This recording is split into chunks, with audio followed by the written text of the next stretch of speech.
구약성경 신명기 18장 1절부터 14절까지입니다.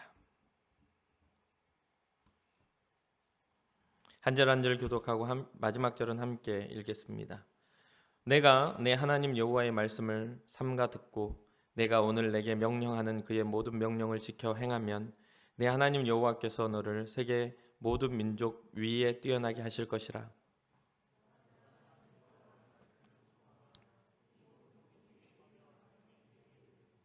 성읍에서도 복을 받고 들에서도 복을 받을 것이며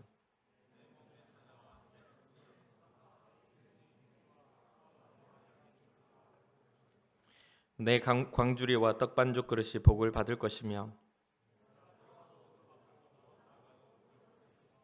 여호와께서 너를 대적하기 위해 일어난 적군들을 내 앞에서 패하게 하시리라. 그들이 한 길로 너를 치러 들어왔으나 내 앞에서 7길로 도망하리라.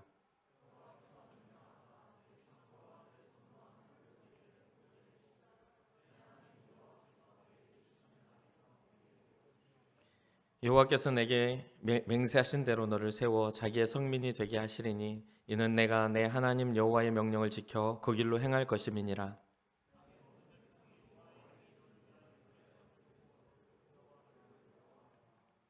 여호와께서 내게 주리라고 내 조상들에게 맹세하신 땅에서 내게 복을 주사 내 몸의 소생과 가축의 새끼와 토지의 소산을 많게 하시며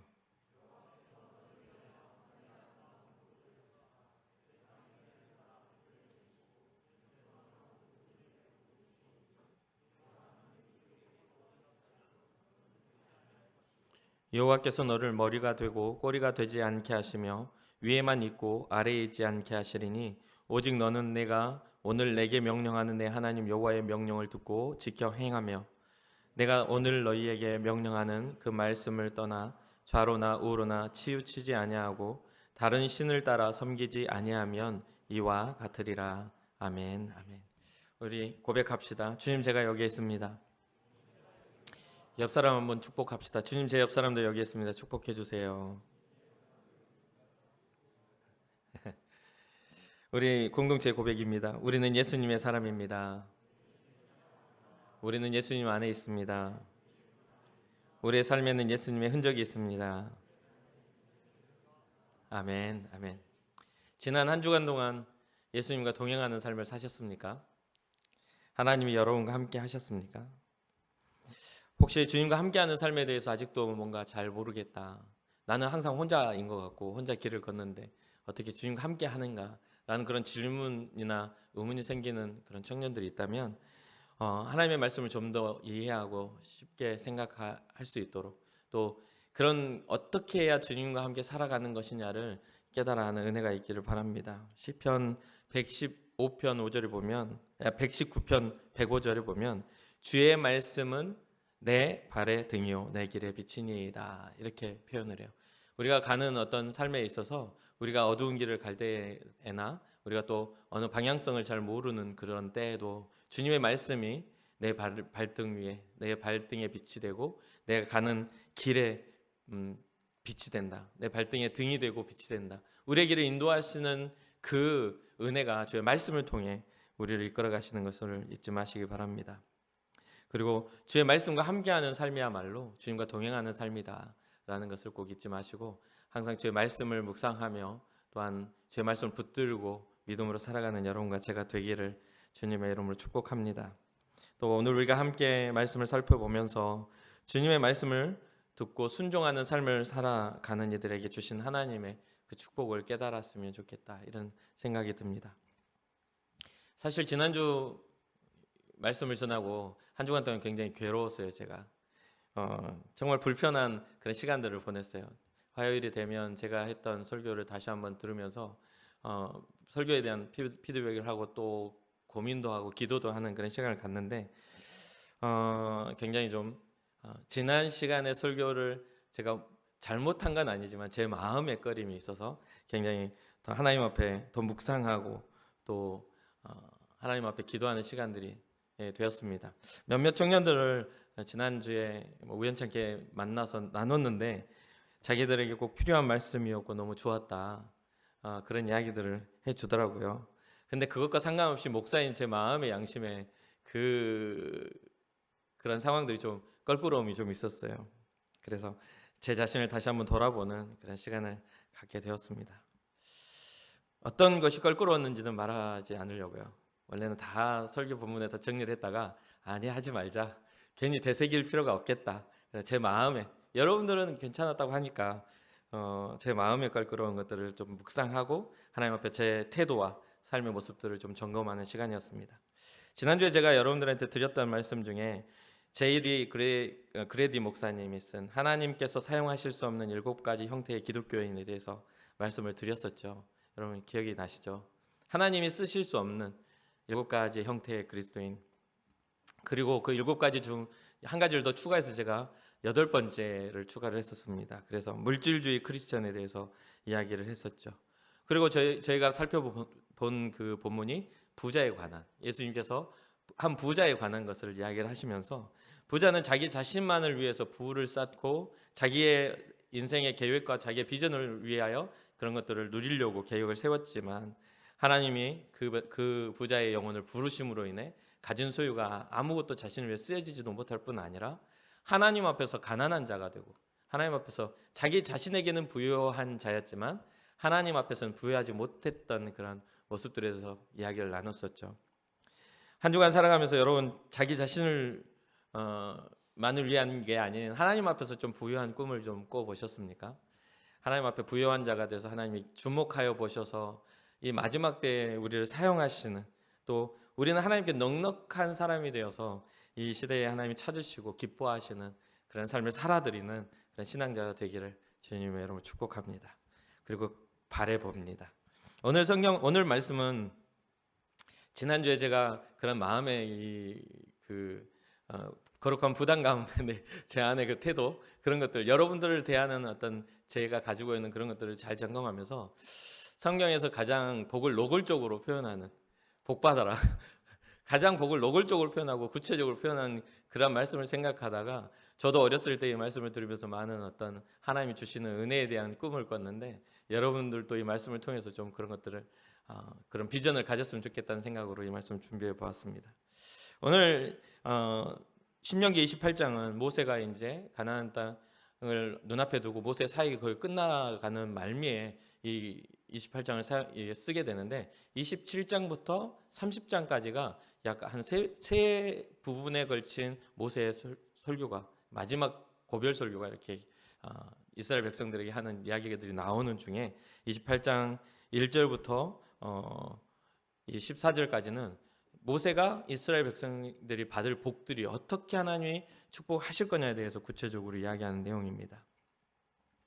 오늘 본문에 이제 축복을 살펴보면서 여러분도 또 저도 이러한 복을 어떻게 누릴 수 있는가, 이러한 복을 내게 적용시킬 수 있는 방법이 무엇인가, 그 원리를 좀 깨달아 알면, 별로 어렵지도 않은 원리인데 이 원리를 깨달아 알고 우리의 삶의 신앙에 적용하면 이 모든 주시겠다는 이 은혜들을 우리도 누리고 살아갈 수 있다는 것을 잊지 말았으면 좋겠습니다. 첫 번째 1절과 2절에 이 원리가 나옵니다.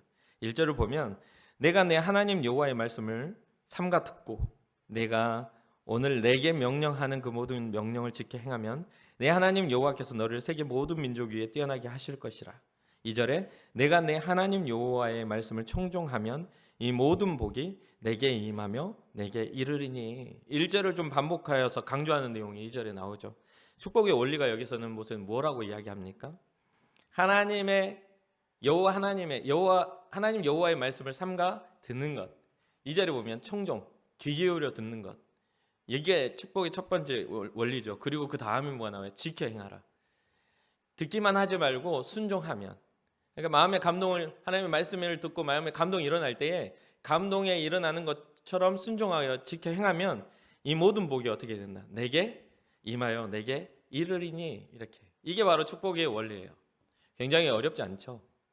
굉장히 단순하고 굉장히 쉽게 이 모세가 이야기를 하고 있어요. 노골적으로 이야기하고 있죠. 하나님 앞에 복을 받고 싶어? 그러면 하나님이 어떤 말씀을 하시는지를 귀 기울여 듣고 하나님이 원하시는 뜻을 따라 지켜 행하라. 그러면 하나님이 이런 복을 너에게 주실 거야 라고 이야기를 해요. 그러면서 이제 축복의 원리를 이야기한 다음에 어떤 축복을 주시는지에 대해서 이제 그 이후에 그 말씀에 이야기를 하고 있죠. 3절부터입니다. 뭐라고요? 성읍에서도 복을 받고 들에서도 복을 받을 것이며, 그러면서 내 몸의 자녀와 내 토지의 소산과 내 짐승의 새끼와 소와 양의 새끼가 복을 받을 것이며, 내 광주리와 떡 반죽 그릇이 복을 받을 것이며, 내가 들어와도 복을 받고 나가도 복을 받을 것이니라. 개인적인, 여기에 축복은 두 가지의 형태로 나타나는데, 하나는 개인적인 신앙자들에게 주시는 개인적인 복과, 그 다음에는 7절부터는 민족적 복을 이렇게 나열을 해요. 그러니까 무리적인 그런 복을 나열해요. 지금 3절부터 6절까지는 개인적인 것들이죠. 성읍에서도 복을 받고 들에서도 복을 받을 것이며, 네가 거주하는 곳 어디에서든지 하나님이 너를 복 주실 것이야. 네가 하나님의 말씀을 듣고 지켜 행하면, 청종하여서 무슨 뜻인지 하나님의 말씀을 온전히 이해해야 되겠죠. 스스로 어떤 하나님의 말씀을 오해해서 임의로 해석하는 게 아니라 하나님의 뜻이 무엇인지를 온전히 이해하고 그 말씀대로 지켜 행하면 이 모든 복을 너에게 주실 거야. 성읍에서도 복을 받고 들에서도 복을 받고, 네가 몸에 자녀를 두는 그 자녀에게도 복을 줄 것이고, 또 토지의 소산이나 짐승의 새끼나 또 소와 양의 새끼가 복을 받을 것이고. 그러니까 그때 당시에는 뭔가 이렇게 이스라엘의 이렇게 육축업, 그러니까 이렇게 그런 풀을 뜯기고 이렇게 하는 그런 것들이 모두가 새끼를 많이 낳게 되고 풍성한 복을 받게 될 거야. 그리고 내 광주리와 떡반죽 그릇이 복을, 거기에 음식이 떨어지지 않을 것이고, 또 네가 들어와도 네가 나가도, 왜요? 하나님의 시선은 계속 그에게 머물러 있기 때문에, 하나님의 말씀을 기억하고 살아가는 사람들에게 하나님의 그 관심은 모여져 있기 때문에 복을 받을 거라는 그런 기분 좋은 그런 축복을 해 주시죠. 얼마나 기분 좋겠습니까? 여러분들의 삶이 하나님 앞에 주목을 받고 무엇을 하든지 어떤 상황에 있든지 하나님이 함께 하시며 복을 주신다면 굉장한 그런 기분 좋은 복 아니겠어요? 그 이후로 민족적인 축복들을 이야기를 합니다. 그럼 민족적인 축복들을 조금 더 보게 되면 7절부터 먼저는 민족적인 어떤 대립을 일으키는 대적을 이기게 하시는 하나님이 나와요. 7절에 여호와께서 너를 대적하기 위해, 이제 너를이라고 하는데 개인의 지칭이 아니라 이스라엘을 지칭하면서 이제 민족적인 어떤 무리적 개념으로 이야기를 합니다. 근데 너를 대적하기 위해 일어난 적군들을 내 앞에서 패하게 하시리라. 그들이 한 길로 너를 치러 들어왔으나 내 앞에서 7길로 도망하리라. 사실 어렸을 때부터 이 설교 본문을 가지고 많은 어떤 사역과 그 어떤 신앙들을 보았는데, 이렇게 악한 영의 역사들이 있거나 아니면 어떤 무리적으로 어떤 선포를 할 때에 이 말씀을 많이 인용을 해요. 악한 영은 한 길로 왔다가 7길로 도망가게 하옵소서, 이런 기도들을 많이 했던 걸로 기억해요. 여러분들 삶에 있어서도 여러분들의 직장이나 학교나 또 삶의 인생 중에 여러분들 대적하는 사람들, 특히나 여러분들이 그리스도인이기 때문에 여러분들의 삶을 반대하고 미워하고 대적하는 사람들이 혹시나 있다면, 그런 사람들이 한 길로 왔다가 7길로 도망가는 일들이 일어나기를 주님으로 축복합니다. 정말 괴로운 일 아니겠어요? 주님 앞에서 내가 신실하게 내 믿음 지키고 살아가려고 몸부림치고 있는데 자꾸만 그것을 방해하고 그것에 대해서 괴롭게 만든다면 굉장히 힘든 일이겠죠. 그러나 하나님이 여러분과 또 우리와 함께 하시면 그런 사람들이 한 길로 왔을지라도 그런 사람들의 삶의 그런 방향성들이 7길이 돼서 어디든지 퍼뜨려져 나갈 수 있도록. 그래서 이 기도 제목 가지고 저는 이제 살면서 좀 힘들게 하는 사람 있으면, 저주하는 것은 또 그리스도인의 몫이 아니잖아요. 예수님의 사랑받은 우리가 저주하는 데 익숙해지면 안 되는 거잖아요. 그래서 너무너무 힘들 때는 그렇게 기도를 했었어요. 뭐냐면, 주님, 저 사람이 나를 너무 힘들게 하는데 정말 잘 돼서 어디 지역의 지사장이 돼서 가게 하시든지, 아니면 청년이나 학생들이면 너무 공부 잘해가지고 저 멀리 외국으로 이렇게 유학을 가게 해주시든지, 잘 되게 해서 나가게 하시든지, 제 눈 앞에서만 안 보이게 해주세요. 그런 기도를 제가 한 적이 있었어요. 여러분은 어떠신가요? 그러니까 이게 우리가 인생의 성공의 부분들에 있어서 어떤 높이 올라가고 많은 소유를 하게 되고에 대해서 우리는 많이 생각을 해요. 그리고 교회를 벗어나면 그게 또 세상의 법칙인 것처럼 많은 걸 소유한 사람들이 힘을 가진 세상이죠. 그런데 분명하게 우리가 알고 있는 것은 우리의 인생의 한계는 분명히 정해져 있어요. 우리에게 주어진 어떤 삶의 것들은 분명하게 하나님이 정해놓은 세상의 법칙으로 정해져 있죠. 뭔가 어떤 일을 크게 성공하든지 어떤 일의 실패자가 되든지 간에 정해져 있는 인생의 길은 똑같아요. 모든 사람의 죄 가운데 있으면서 결국은 하나님 앞에 심판대 앞에 서야 되는.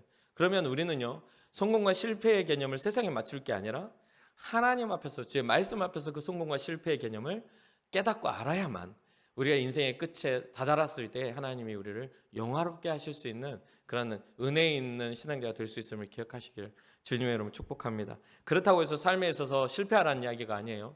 이러한 실패 또한 오늘 본문의 말씀을 붙잡고 축복의 통로로 뒤바꿔야 돼요. 우리의 인생에, 우리의 삶을 통해서 일하실 하나님에 대한 기대를 갖고, 또 우리가 또 잘 되고 잘 할 수 있는, 높이 올라갈수록 우리의 그 입술은 더욱더 낮아져서 하나님께 영광을 돌릴 수 있는 그런 어떤 겸손함으로 세상을 바라볼 수 있으면 좋겠습니다. 그래서 여러분들 많은 걸 소유할수록 연약한 자들을 돌보시고, 또 많은 걸 소유하지 못했다 할지라도 그 마음이 이 심령은 가난해지되 인생은 가난해지지 않기를 주님으로 축복합니다. 그러니까 여러분들의 어떤 상한 심령, 그 안에 하나님이 일하시는 어떤 은혜들은 있지만, 여러분들이 하나님 없이 그냥 상해버리면 아무런 소망이 없어지는 거거든요. 무슨 뜻인지 이해가 되시죠? 그 하나님 없이 상해버리면 우울증이라든지 여러 가지 어떤 마귀가 틈탈 어떤 그런 요소들이 우리 안에 차지하게 돼요.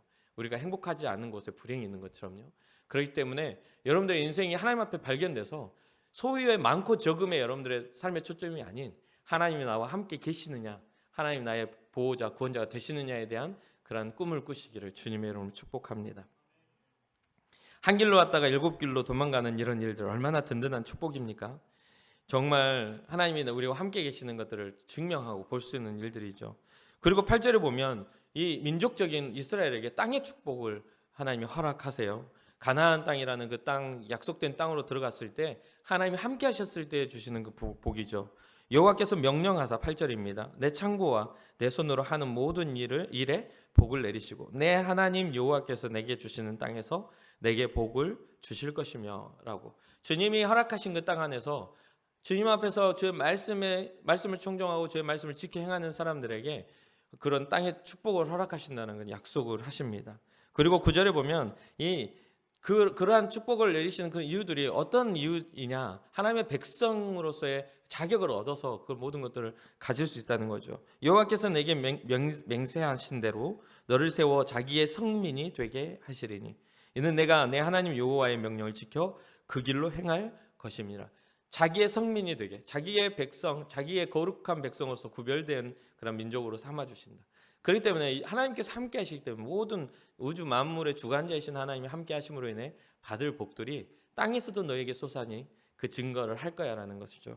그리고 그 10절에 보면 땅의 모든 백성이 여호와의 이름이 너를 위하여 불리는 것을 보고 너를 두려워하리라. 하나님의 백성이 되니까, 우리가 하나님의 백성으로서의 그런 권세와 능력을 갖게 되니까 다른 사람들이, 세상의 사람들이, 다른 민족들이 봤을 때는 이스라엘 백성을 보고 깜짝 놀라는 거죠. 여호와가 저와 함께 하신다.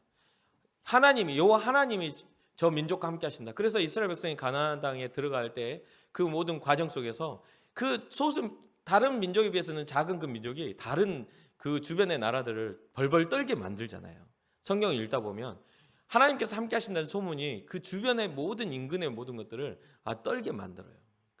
다른 민족에 비해서는 약한 민족인데도 불구하고 숫자에 있지 않고 하나님의 권능에 있었다는 것을 증명하시는 것을 보게 됩니다. 사랑하는 청년 여러분, 우리의 삶이 이렇게 되기를 바라봅니다. 우리의 삶이 소유의 많고 적음, 우리의 어떤 권위가 우리의 인생에 있어서 높낮이에 있는 것이 아니라 나와 주님이 함께 하시기 때문에 모든 주변에 나를 괴롭게 하는 어둠의 역사나 사탄의 모든 세상의 문화들은 벌벌 떨어야 될 줄 믿습니다. 그래서 우리를 넘어뜨리려는 생각조차도 할 수 없어야 돼요. 우리를 지키시는 하나님의 역사가 우리를 안위하고 계시기 때문에. 무슨 뜻인지 이해되시죠? 그래서 제가 이제 살면서 이사를 좀 많이 이렇게 다닐 수밖에 없는 그런 상황들이었어요.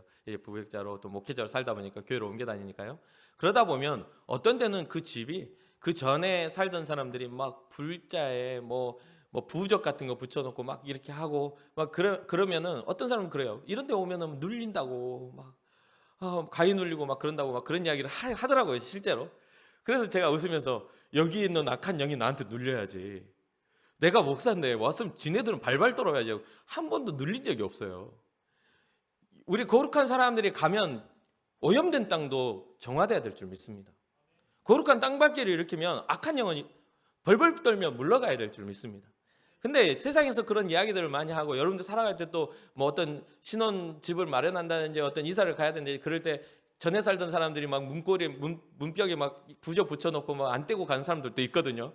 그러면 그런 것들은 그냥 가차없이 자꾸 딱 뜯어내가지고 쓰레기통에 버리고 그러는 것 담대해져야 돼요. 우리 주님은 만유보다 크신 분, 우리 주님은 영원하신 영존하신 왕이심을 잊지 말아야 돼요. 사망의 권세도 예수 그리스도의 십자가 앞에 무너진 줄 믿으시길 주님으로 축복합니다. 그러니까 예수 그리스도를 믿는 우리에게는 담대함이 있어야 돼요. 세상과 영과의 싸움에서 이겨내는 그런 힘이 우리 가운데 있어야 돼요. 그래서 10절 말씀에 땅의 모든 백성이 여호와의 이름이 너를 위하여 불리는 것을 보고, 여호와의 이름이 이스라엘 민족을 위해 불리는 것을 보고 너를, 이스라엘을, 우리 믿음의 우리를 두려워하리라. 이런 일들이 우리 중에 일어나기를 주님의 이름으로 축복합니다. 그래서 여러분들이 이제 많은 직장에서나 또 학교에서나 또 여러 가지 상황 속에서 여러분들이 그리스도인임을 드러내야 하는 것들이 두려울 때 있잖아요. 두려워하지 마세요. 여러분들이 그 이름을 두려워하지 않고 드러낼 때에 주님은 일하십니다. 내가 그리스도인임을 드러낼 때에 주님이 우리의 보호자가 되세요. 숨기고 부끄러워하면 주님도 부끄러워하지만 담대하게 우리가 부끄러워하지 않고 주의 이름을, 주의 승리의 깃발을 붙잡는 순간 주님이 우리와 함께 동행하시며 증명하시는 분이심을 잊지 마시길 주님으로 축복합니다. 11절은 땅의 축복을 두 번째 더 하시죠. 여호와께서 내게 주리라고 내 조상들에게 맹세하신 땅에서 내게 복을 주사 내 몸의 소생과 가축의 새끼와 토지의 소산을 많게 하시며, 12절입니다. 여호와께서 너를 위하여 하늘의 아름다운 보고를 여시사 내 땅에 때를 따라 비를 내리시고 내 손으로 하는 모든 일에 복을 주시리니 내가 많은 민족에게 꾸어질지라도 너는 꾸지 아니할 것이요 여호와께서 너를 머리가 되고 꼬리가 되지 않게 하시며 위에만 있고 아래에 있지 않게 하시리니. 그래서 많은 분들이 13절 말씀을 보고 자기 자녀들에게 이렇게 기도해요. 머리가 되게 하시고 꼬리가 되지 않게 해달라고 기도를 많이 해요. 근데 사실은요, 이렇게 들리면 어떤 그런 믿음의 결단이 있어야 되죠? 하나님의 말씀 앞에 철저하게 지켜 순종하며 주의 말씀을 의지할 때에 하나님의 역사가 우리에게 하는 거예요. 어떤 사람들은 하나님을 순종하지 않고 청종하지 않아. 주의 말씀이 뭔지도 잘 몰라. 일명 말하면 성경 무식자이면서 주님의 뜻이 무엇인지는 1도 깨닫지 못하면서 어떻게 복받을 것은 어디서 많이 듣고 와가지고 자기는 지켜 행한 것은 하나도 없지만 받을 것은 어디서 빚쟁이 빚받으러 오듯이 와가지고 기도는 잘해요. 그러면 어떻게 하나님이 우리를 주목하여서 우리에게 복을 주시냐 이 말이에요. 우리의 중심을 아시고 우리의 근본을 아시는 분이 하나님이신데 그렇지 않아요? 그렇다면 어떻게 우리는 이것을 진짜 우리의 삶에 이렇게 될 수 있도록 바꿀 수 있죠? 우리의 신앙적 체질을 바꿔야 돼요. 우리의 신앙적 체질이 하나님이 주목하여 축복하실 만한 믿음의 사람다운 사람으로 체질을 바꿔버려야 돼요. 어떤 역경이 와도 거기에 무너지지 않을 만한 담대한 하나님의 사람다운 모습을 가져야 돼요. 그럼 이 말을 하고 있는 모세가 어떤 사람이죠? 이 말을 하고 있는 모세가 어떤 사람이에요? 애굽의 왕자로 살다가 40년 동안 실패자로 미디안 광야에서 양치기를 했던 사람이잖아요.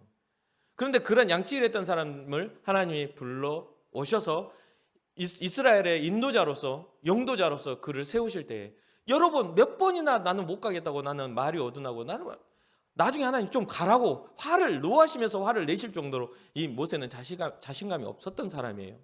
그런데 이 사람의 삶이 어떻게 바뀌게 됐죠? 하나님이 함께 하시며 모세와 함께 하시며 모든 것들을 증명하셨어요. 하나님의 지팡이를 들게 하셨고 또한 바로 왕, 그때 당시에 세계관의 가장 큰 왕이었던 바로 왕 앞에서 담대히 영원하신 왕 하나님의 이름을 선포할 수 있었던 그런 담대함을 가졌어요. 죽을 수도 있는 일이에요. 그런데도 불구하고 주님 말씀하시니 그 말씀을 붙잡고 지켜 행했다는 거죠. 그렇게 행해 오면서 또 40년 동안 광야에서 이스라엘의 죄악 때문에 1세대의 어떤 그런 불신앙 때문에 광야에서 돌아다니면서도 모세는 어떤 상황을 겪죠? 하나님이 살아계신 하나님임을 끊임없이 주님과 동행하면서 경험했다는 거예요. 실패가 없기 때문에 담대해지는 게 아니에요. 삶이 평안하기 때문에 믿음이 자연스럽게 성장하는 게 아니에요. 어려운 곳이나 광야 때나 삶의 위기가 왔을 때에도 신실하게 주님을 의지하는 사람들은 신앙적 성장이 이루어질 수 있죠. 그러나 거기서 실망하고 넘어지고 낭망하면 신앙적인 성장이 아닌 하나님이 오히려 믿어지지 않는 그런 일들이 생겨나게 돼요. 사랑하는 청년 여러분, 이러한 복들 정말 때를 따라 비를 내려주시고 손으로 하는 모든 일에 복을 내려주시고 네가 많은 민족이 꾸일지라도 꾸지 않는 그런 삶을 살게 하시고 또 머리가 되고 꼬리가 되지 않게 하시려는 그런 꿈을 혹시나 꾼다면 하나님을 경외하시기를, 주의 말씀을 철저하게 신뢰하고 주님을 따라가시기를 주님의 이름으로 축복합니다. 그리고 하나님이 각자에게 허락하시는 사명의 크기가 있어요. 나는 믿음이 이만한데 달라는 믿음의 대가는 너무나 큰 걸 막 바라는 사람들이 있어요. 그러면 뭐부터 해야 되죠? 그 대가의 크기만큼 믿음을 키워야 돼요. 하나님을 신뢰해야 되고 어떤 역경에서도 무너지지 않을 그 큰 믿음을 가져야 되죠. 마지막으로 13절 후반절부터 14절 보면 축복의 원리를 재강조합니다. 오직 너는 내가 오늘 내게 명령하는데 하나님 여호와의 명령을 듣고 지켜 행하며 내가 오늘 너희에게 명령하는 그 말씀을 떠나 좌로나 우로나 치우치지 아니하고 다른 신을 따라 섬기지 아니하면 이와 같으리라. 다른 신을 따라 섬기지 아니하면, 가끔 우리는 오늘날 보면은 우리 교회 안에 제가 이제 목회를 하다 보면 어떤 분들은요 교회를 다니면서 점쟁이를 찾아가는 분들이 종종 있더라고요. 예수 그리스도의 이름으로 기도하고 믿음으로 행하는 일이 더디 나타나. 아무리 기도하고 작정을 해도 하나님이 응답해 주시지 않는다고 생각을 해요. 왜냐하면 그 모든 대부분의 사람들이 그 응답을 내가 주님 이걸 주시옵소서 하면 그걸 줘야 응답이라고 생각해요. 무조건 예스를 바래요. 무조건 줘야 그게 응답이라고 생각해요. 여러분들이 어떤 누군가가 부탁할 때 무조건 예스 합니까? 때로는 안 될 것도 있잖아요. 안 될 것도 있어요. 나 못하겠는데? 그것도 대답이에요. 난 못 주겠는데 잠깐만 기다려봐. 이것도 대답이지 않겠어요? 그렇죠? 그런 질문들이 많아요. 한 번도 생각해보지 않았던 사람이 와가지고 나랑 사귀자. 예스. 그럴 사람이 어디 있어요? 이게 무슨 소리지? 그럼 그 사람이 그런 말을 할 때 대답이라는 게 너무 다양하잖아요. 그렇죠? 그런데 대부분 사람들이 신앙생활을 하면서 이런 어떤 축복들에 대한 이야기들을 하고 이 말씀은 잘 적어놓고 줄거놓고 자기가 받을 것들에 대한 잘 체크를 해. 그런데 주님 앞에 살아가야 할, 마땅히 살아가야 하고 주님 앞에 지켜야 할 것들은 체크를 잘 안 한다는 거죠. 체크를 잘 안 해. 사랑하는 청년 여러분, 여러분들이 이런 것들을 누리는 데 있어서는 이 축복의 원리가 먼저 나와야 돼요. 나중에 나오는 게 아니에요. 내가 복을 받았더니 이렇게 할 수 있었어가 아니라 내가 주님 앞에 이렇게 행했더니 주님 내게 이런 복을 주셨어가 돼야 돼요. 그리고 인생에 있어서 여러분들의 삶에 어떤 삶의 의식주의 문제를 해결하시는 주님으로서 여러분들 바라볼 수도 있지만 분명히 그럴 수 있어요. 그래야만 되는 때도 있어요. 그럴 때도 있지만 먼저는 주님을 경외함을 회복하시는 여러분과 제가 되기를 소망해 봅니다. 주님을 먼저 경외하십시다. 주님이 우리에게 행하신 예수 그리스도의 십자가를 먼저 깊이 바라보고 묵상하십시다. 주님이 우리에게 정말 치르신 그 사랑의 대가들을 우리가 더 깊이 생각하고 주님의 슬픔과 주님의 그 사랑 안에 우리가 공감되어 주님과 한마음이 될 수 있는 그런 은혜부터 우리가 회복하기를 주님의 이름으로 축복해 봅니다. 그래서 우리에게 명령하시는 것, 이 명령하시는 그 말씀을 따라, 주님의 말씀을 따라 좌로나 우로나 치우치지 아니하고, 또 우리의 삶에 있어서 우리의 삶이 나는 기독교인인데 라고 하는데도 우상을 섬기는 사람들, 아까 방금 조물치러 간다는 사람이 있었다 했잖아요. 그거 외에도 우상을 섬기는 일들이 굉장히 많아요. 여러분, 나는 예수 교회 이외에 다닌 적이 없어요. 여기밖에 안 왔어요. 그건 행위의 문제죠. 여러분들이 말하고 있는 행위의 문제, 나는 교회 밖에 다른 데는 가본 적이 없어요. 절을 가본 적이 없고 이단은 들어가 본 적이 없고 다른 데 가본 적이 없어요. 그런데도 우상을 숭배했다고요? 우상을 숭배합니다. 사람은 무엇을 숭배하냐면 하나님보다 더 높아진 모든 것들이 우리에게는 우상으로 작용하게 돼요. 여러분, 나중에 자녀를 낳아놓고 하나님보다 더 자녀가 높아지면, 여러분 신앙은 이야기하지만 그 자녀가 학원 가는 것보다 신앙이 덜 중요하게 돼요. 무슨 뜻인지 이해되나요? 주님 앞에 생명을 얻는 이 자리보다 학원에 가서 영어 단어 하나 더 외우는 게 더 가치 있는 것처럼 여러분 가르치고 있는 모습을 보게 돼요. 그럼 자녀가 우상이 되는 겁니다. 자녀가 우상이 되는 거예요. 사랑하는 청년 여러분, 주님 우리의 생명이십니다. 생명의 근원이세요. 잊지 마시길 주님을 축복합니다. 아무리 귀하게 우리에게 자녀를 주신다 할지라도 그 자녀의 생명까지도 하나님의 것임을 잊지 말아야 돼요. 우리의 소유가 아니에요. 지켜주시지 않으면 지켜지지 않는 거예요. 사랑하는 청년 여러분, 그 영적인 어떤 깊이를, 영적인 진리를 깨달아 아시기를 주님의 이름으로 축복합니다. 마지막으로 이 모든 복들을 행할 때에 하나님의 말씀을 따라 청정하여 지켜 행하여 우리에게 주신 복들을 다 누려야지. 여러분들 마음에 혹시나 그런 어떤 작정이 생겨나고 나도 주님이 주신 복들을 누려야지. 이 모든 걸 다 할 수는 없어요. 어떤 사람은 소산의 복을 얻을 수 있고 토지의 어떤 소산의 복, 자녀의 복, 어떤 또 한 길로 왔다가 7길로 도망가는 어떤 관계적인 어떤 승리의 복, 이런 여러 가지를 다양하게 얻을 수 있죠. 만약에 그런 것들이 필요하다면, 여러분들에게 지금 당장에 하나님 내게 이런 것을 주셔야 합니다라고 그런 것들이 필요하다면 더 근본적인 것에서부터 집중하여서 하나님 앞에 여러분들의 삶을 아뢰는 그런 습관부터, 기대하는 것부터 시작하시길 바랍니다. 그리고 가장 중요한 게 뭐냐면요, 하나님의 말씀을 듣고 지켜 행한다는 것은 무엇을 의미하냐면, 듣기만 하고 행하지 않는 것은 씨앗을 심지 않는 행위예요. 지켜 행한다는 것은 믿음의 씨앗을 심는 거야. 이해가 되시죠? 믿음의 씨앗을 심는 거. 그래서 행하면은요, 심는 위치가 있기 때문에, 심은 다음에는 어떻게 해야 되죠? 싹이 나기를 기다리고 자라나기를 기다리고 열매 맺기를 기다리는 것처럼, 여러분들이 믿음으로 행함으로 심었다면 그것이 언젠가는 자라난다는 믿음을 가지고 기다려야 됩니다. 그리고 기다린다는 것은 뭐냐면 계속 생각하는 거예요. 예를 들면 우리 아들이, 우리 막내가 요즘에 핸드폰 하지 마, 게임 다 지워 라고 했어요. 그러면 게임을 하고 싶어. 아빠 굉장히 심심하네요, 이렇게 이야기를 해요. 그러면 그래 심심하겠지. 그리고 대답을 안 해줘요. 그러면 조금 있다가 또 와가지고 심심하다. 뭐죠? 기다린다는 것은 기대하는 거잖아요. 근데 우리는요, 대부분 기도하는 사람들이 자기가 진짜 중요하게 생각하고 기도했다고 생각하면서 다 잊어버리고 있어. 그리고 또 한 번씩 생각나면 지난번 기도했었는데 아직도 응답 안 해줬네.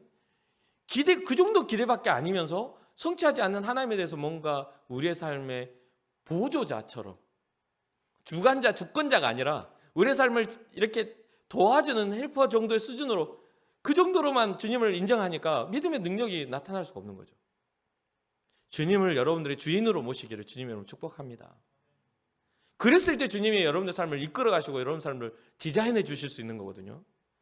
대충 내 건 다 한쪽으로 치우쳐놓고 내 계획은 다 세워놓고 이 정도만 주님 간섭하시고 나머지는 그러지 마세요. 주님 부담스러워요. 난 친구들도 만나야 되고 내 인생이 있는 건데 왜 간섭하시냐고 이렇게 이야기를 해요. 간섭하지 않을 테니까 너는 그대로 지옥에 가면 되겠네, 이렇게 말씀을 어떻게 하시려고. 난 너 간섭하지 않을 테니까 쭉 네 마음대로 살다가 지옥 가. 그게 로마서 1장에 나왔다고 지난번 이야기했잖아요. 하나님이 상실한 그 마음대로 내어버려 두사. 그게 로마서 1장에 나와요. 상실한 마음대로 내어버려 두사. 모든 악한 추악과 불의, 탐욕 이런 것들을 행하도록 그냥 방치해버려요. 그럼 버리는 자식이 되는 거야. 여러분 스스로가 하나님이 나를 포기하도록 만드는 습관을 버리시길 주님으로 축복합니다. 하나님이 나에게 간섭하실 수 있도록 하나님을 기대하고 하나님 앞에 들어가는 습관을 가지시기를, 믿음의 습관을 가지시길 주님의 이름으로 축복합니다.